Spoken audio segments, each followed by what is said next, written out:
Je suis Sylvain, l'arbre centenaire de ce parc. Et ce soir, je vais vous raconter une histoire magnifique, tirée des chroniques de l'un des plus beaux jardins d'Europe. Et, espérons-le, avec une fin heureuse. L'héroïne de ce conte est Grignotte, une splendide petite souris au charme provocateur, une belle de nuit comme on dit. Grignotte vivait dans une petite chambre, cachée dans le clocher de la chapelle du parc, avec un cœur en or.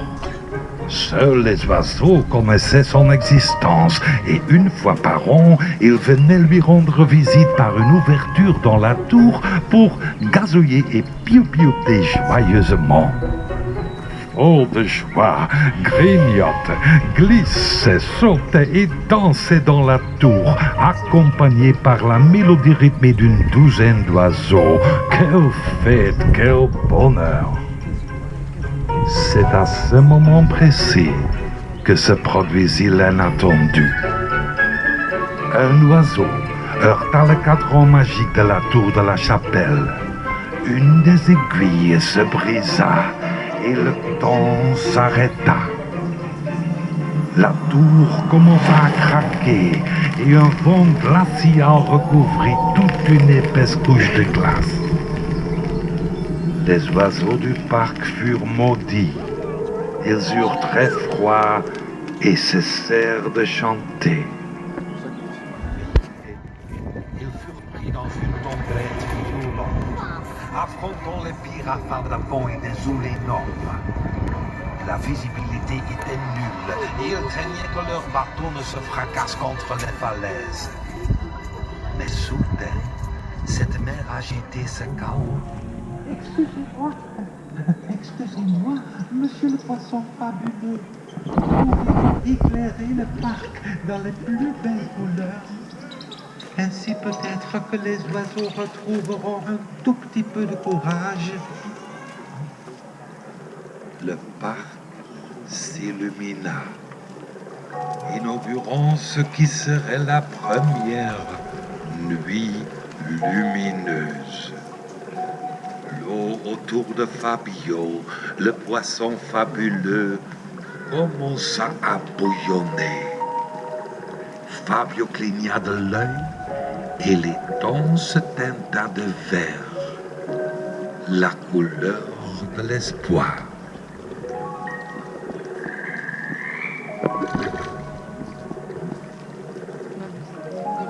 Notre petite souris Grignotte eut le cœur serré tout en panique. Jamais, mais alors jamais elle n'avait connu une telle trouille. Comment briser la malédiction et surtout, comment réchauffer les nombreux amis oiseaux et les faire chanter à nouveau? Grignotte était arrivée près de l'étang. Au milieu de l'étang se trouvait un monstre à l'air sympathique. Fabio, le poisson fabuleux. Chaque fois qu'il lui faisait un clin d'œil, la couleur de l'étang changeait. Jaune.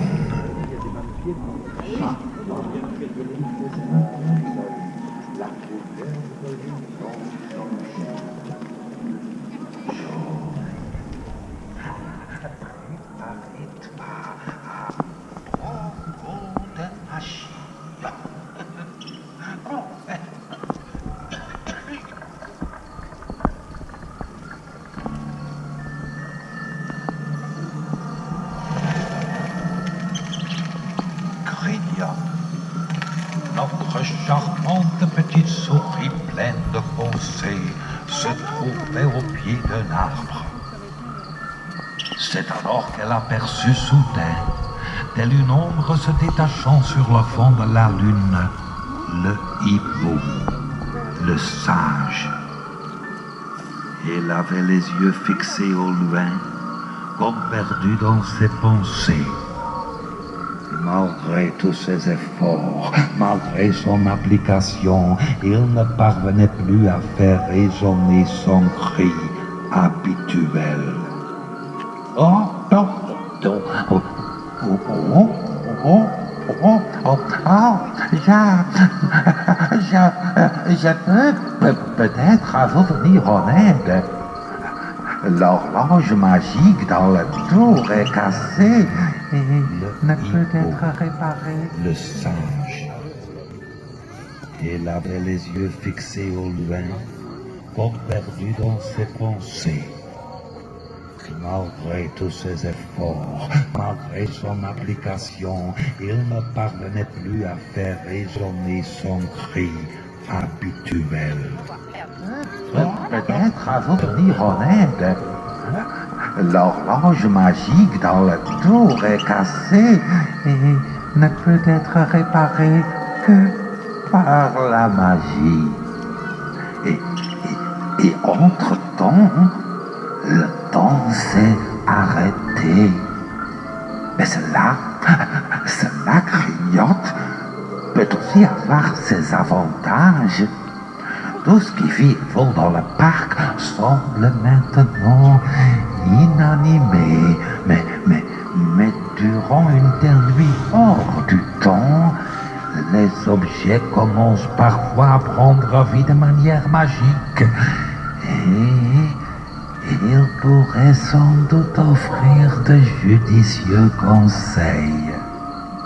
Oh, il y a beaucoup de choses à découvrir dans le parc. Suis le chemin des pommes d'or et tu trouveras un peu plus loin une grande boule de fer magique. Bonne chance, Grignotte. Prépare-toi à beaucoup de magie. Grignotte avait suivi le conseil du hibou et emprunté le chemin des pommes d'or. Bientôt, une grande boule de fer s'illumina. Le comte Charles d'Arenberg, l'un des propriétaires les plus célèbres du parc, avait reçu cette boule en cadeau d'un vieux voyant de l'Extrême-Orient.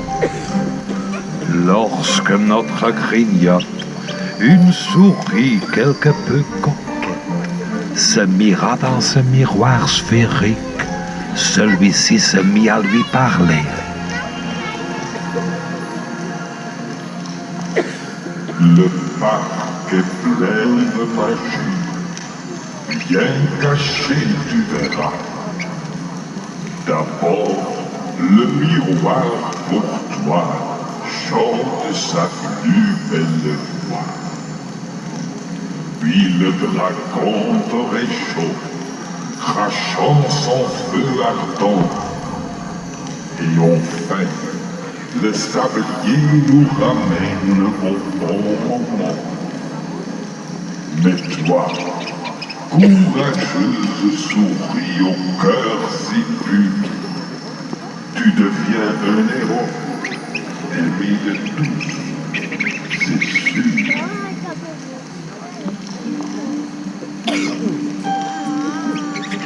La boule de fer s'éteignit lentement.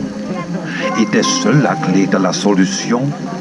Si Grignotte avait bien compris, le mystère pouvait effectivement être résolu avec l'aide d'un miroir, d'un dragon et d'un sablier.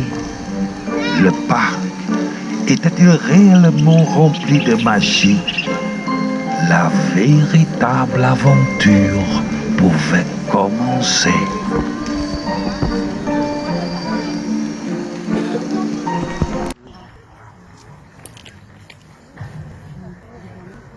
Lors de l'ouverture du pavillon chinois en 1650.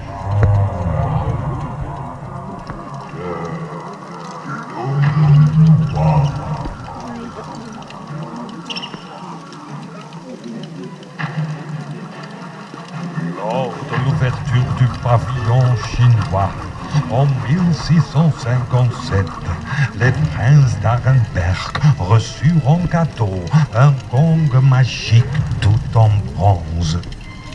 Ils étaient convenus qu'en cas de danger, 3 coups sur le gong suffiraient pour que le dragon Lu Wang leur vienne en aide.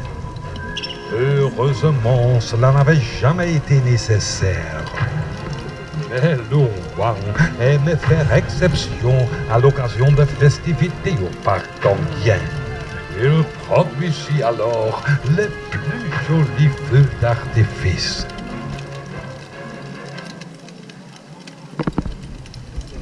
Grignotte, faisant preuve d'une grande hardiesse, frappa 3 fois sur le gong.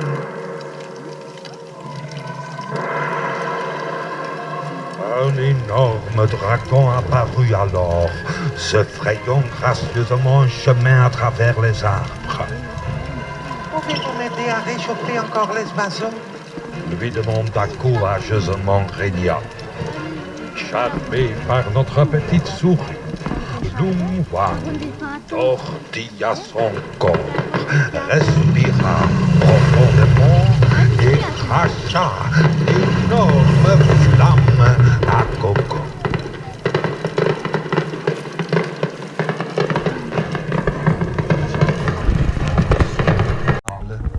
Illuminait le parc de ses couleurs les plus éclatantes. Le hibou lui fit goûter aux pommes dorées pleines de vitalité. Et la boule de cristal lui indiqua le chemin vers le champ le plus merveilleux de Sola Citronia et vers le feu chaleureux du dragon Lu Wang. Notre courageuse Grignotte parviendra-t-elle à résoudre la grande catastrophe et à redonner aux oiseaux leur chant et leur chaleur dans le parc d'Anguien?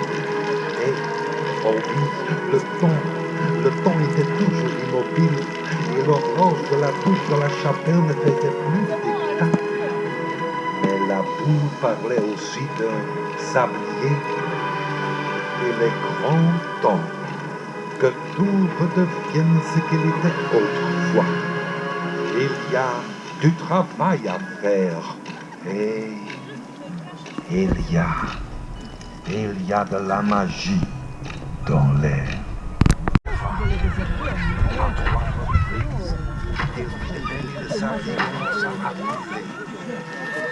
Mais merveille, le sable ne descendait pas comme d'habitude, mais remontait le temps, exactement jusqu'au moment où l'aiguille sur la tour se brisa. Et, miracle par miracle, l'aiguille se reforma et l'horloge recommença à faire tic-tac.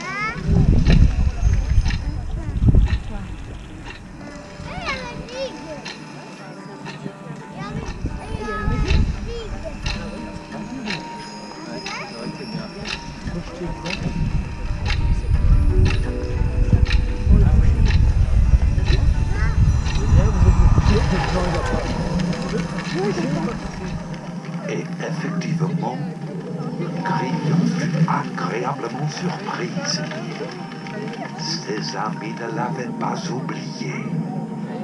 Tout autour, des centaines d'oiseaux attendaient tout en silence le moment de la magie suprême. Le gong en bronze et le miroir doré étaient prêts à donner le coup d'envoi à la cérémonie. Grignotte eut l'air calme et résolu sur d'elle. Mais au fond, son cœur battait la chamade. Elle frappa 3 fois sur le gong.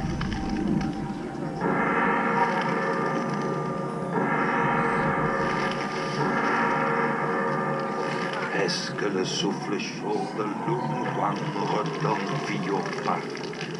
Et sur la Citronia peut-elle réapprendre aux oiseaux à siffler? Alors, un profond silence s'abattit sur le parc. Tout le monde retenait son souffle.